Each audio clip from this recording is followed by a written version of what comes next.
শুভ সকাল আমার প্রিয় বন্ধুরা, কেমন আছো সবাই? আশা করছি সকলে অনেক বেশি ভালো আছো। আমরাও না বেশ ভালো আছি। ভারতের ছোট্ট একটি গ্রাম থেকে আমি রূপা, ব্লগার রূপা চ্যানেলে সকলকে স্বাগত জানিয়ে আজকের ব্লগটা শুরু করছি। তো আজকে যে ভিডিওটি আমি দিচ্ছি এটা হচ্ছে 1 জানুয়ারির দিন। তো এই দিনে অনেক বড় একটা মনস্কামনা আমি পূরণ করেছি, আর ভিডিওর প্রথমে একটুখানি ক্লিপ তোমাদের সাথে শেয়ার করলাম। তো চলো বন্ধুরা, তোমরা প্লিজ পাশে থেকো। আজ সারা দিন আমার অনেক রান্নাবান্না, অনেক কাজকর্ম করতে হবে। তো প্রথমে ছাদে চলে এসেছি অনেক জামাকাপড় কেচে ধুয়ে নিয়ে, কারণ এগুলো এখন ধুয়ে না দিলে আর আমি সময় পেতাম না। ভোর থেকে উঠেই চলছে রান্নাবান্নার তোড়জোড় বাড়িতে, যেহেতু প্রচুর আত্মীয় স্বজন আসবে সেই কারণে। আর সবটাই বলতে পারো খুদে খুদে আত্মীয় স্বজন। তো যাই হোক, খুদে হোক যাই হোক, আত্মীয় স্বজন তো আবার কি।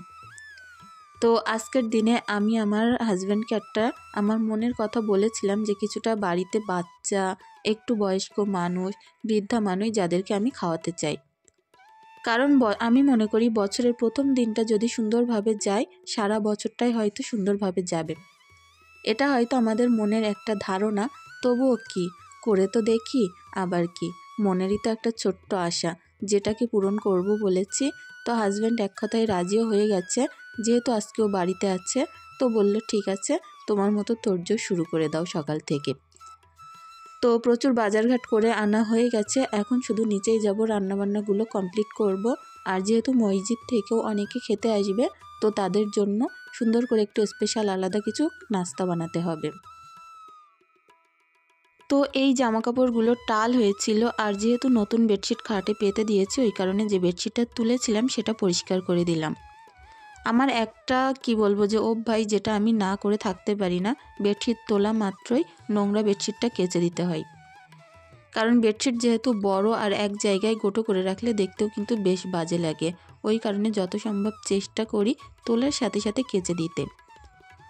প্রচুর রান্নাবান্না যেহেতু হবে, সেই কারণে উনুনের ধারে কাঠও তো নিয়ে যেতে হবে। দেখি একটু একটু করে বয়ে বয়ে নিয়ে যাই, কারণ সবটা একসঙ্গে নিয়ে যাওয়া সম্ভব না। এরকম অল্প অল্প করে যদি 2-3 বার নিয়ে যাই তাহলে হয়ে যাবে। তো আজ আমার মাও আসবে একটুখানি বাদেই, তো মাকেও বসিয়ে দেবো। খানিকটা রান্না মা করবে, খানিকটা আমি করব। কারণ আমার মা মাংসটা অনেক সুন্দর রান্না করে, তো বেশি রান্না যেহেতু মাংসটা অনেকটাই হবে, মাংস ভাতটা মাই করবে বলেছে। আর যেগুলো ছুটছাট অল্প অল্প রান্না, সেগুলো আমি করে নেব। তো এতক্ষণ যাবৎ ওপরে বাসা কোটাগুলো করছিলাম, আর আজকে বাসন মাজতে আমার অনেকটাই লেট হয়ে যাচ্ছে, 9টা বেজে গেছে। কি বলো তো, আদা রসুন বাটনা থাকলে, তারপরে সবজি মাংস সবটাই কাটা থাকলে না, রান্না করতে দেরি হবে না। তো সকালের এই বাসনগুলো আর মেজে ওঠার সময় পাইনি, এখন মেজে নিচ্ছি। আর ওদিকে যেহেতু বাছাকোটা হয়ে গেছে, মা কিন্তু রান্নাটাও বসিয়েছে। তো চলো ঘরে যাই, কি নাস্তা পানিগুলো আমি তৈরি করলাম সেগুলো শেয়ার করব।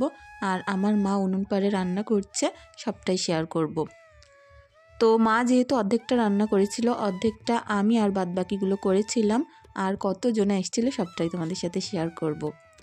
ছোট্ট ছোট্ট বাচ্চাদেরকে আমি বাড়ি বলে নেমন্ত্রণ করতে খুব বেশি ভালোবাসি। আগে না, যখন হাতে অনেক সময় থাকতো, আমরা সবাই পিকনিক করতাম, আর সবার মাথা পিছু ধরা হতো 10 টাকা কি 15 টাকা। তো তাই দিয়েই অল্প একটু মাংস এনে রান্নাবান্না আমাদের বাড়িতে করা হতো। এখন তো আর সময় পাই না, বাচ্চাদের পড়াশুনো, দোকান সবটাই সামলে না একটু অসুবিধা হয়ে যায়। তো যাই হোক, পুকুর পাড়ে তো অনেকটাই বাসন নিয়ে এসেছি, আর এগুলো মেজে কতক্ষণে আমি ওপরে উঠবো সেইটাই আমার মনে আসছিল বারবার। কারণ এক্ষুনি মসজিদ থেকে লোকজন চলে আসবে, আর যেহেতু তারা পড়াশুনো করবে ওপরে, তো সেই কারণে একটু তাড়াহুড়োই ছিল। ওপরে গিয়ে টাইমে একটু খেতেও দিতে হবে তাদেরকে। তো আজকে যা শীত পড়েছে সেটা তোমাদের সাথে আর কি বলবো, পুরো পানিতে কাজ করছিলাম, আর ওই পরিমাণে হাওয়া। আমার পুরো হাত টাত মনে হচ্ছে আঁকাটা হয়ে যাচ্ছে। একটু উনুন পাড়ে বসলে না ঠিক হয়ে যাবে। তো যাই হোক, কিছু তো করার নেই, আজকে সারা দিনটাই আমার এভাবে পানি ঘাটতে ঘাটতেই যাবে। তো যেহেতু এখানে কালির হাঁড়িকুড়ি মাজা হয়েছে, ওই কারণে জায়গাটা একটু ধুয়ে দিচ্ছিলাম, কারণ দেখতেও কিন্তু বেশ বাজে লাগে। বাড়ির ওপরে যে জিনিসটাই থাকে না কেন, আনাজ কানাচে সবসময় চেষ্টা করি একটু পরিপাটি রাখতে। তো 1 জানুয়ারির দিন আমার তো সারাদিন এরকম কাজকর্ম করতে করতে, রান্না বান্না করতে, বাচ্চাদের সামলাতে কেটে গেল। তোমরা অবশ্যই জানিও কোথায় কোথায় ঘুরতে গেলে কি করলে। আসলে এই দিনটাতে আমার বেরোনো হয় না, রাস্তাঘাটে প্রচুর বেশি ভিড় থাকে, ওই কারণে আর কোথাও বেরোই না। অন্য কোনো দিন আমরা একসঙ্গে বান্ধবীরা ঘুরতে বের হই। তো এখন ঈশাকে স্নান করিয়ে নিয়ে এসেছি, মাথা টাথা আঁচড়ে তেল ক্রিম সাবান যেগুলো মাখানোর হয় মাখিয়ে দেব, মোট কথা দিয়ে সুন্দর করে গুছিয়ে পরিপাটি করে দেব।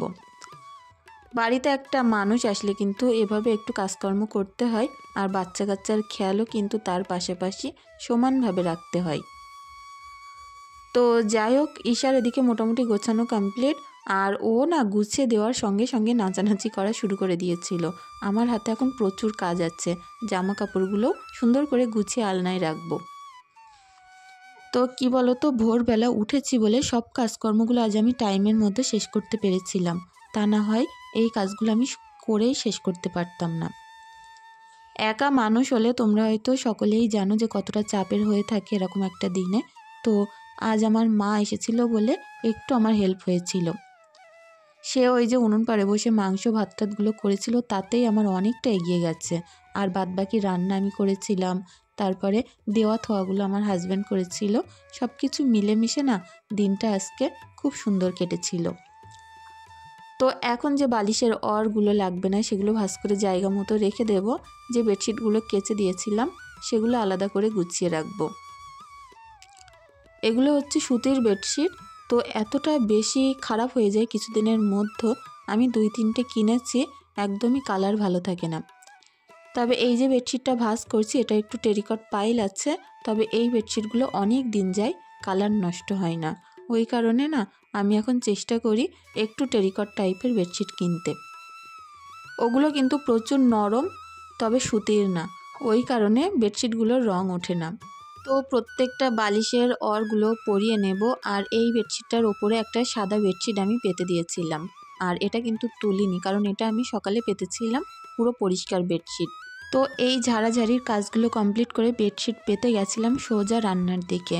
আর এদিকে দেখো এতগুলো নাস্তা বানালাম, সিমুই করলাম, দুধ চা করলাম, আর পিঠে করলাম কটা। এদিকে কটা আছে ভেজানো পিঠে। তো সবটাই করেছি আমাদের মসজিদ থেকে কজন অতিথি এসছে তো তাদের জন্য। তো তাদেরকে এগুলো খেতে দিয়ে দিই, আর বাচ্চারা তো আসবে দুপুরের টাইমে খেতে। ওদিকে দেখলে আমার মা উনুনে রান্নাটা করছে, আর এদিকে আমি এই যে পেঁয়াজ কাঁচা লঙ্কা রসুন থেতো দিয়ে একটা চচ্চড়ি করব। আর এটা হবে চিংড়ি মাছ বাঁধাকপির একটা চচ্চড়ি।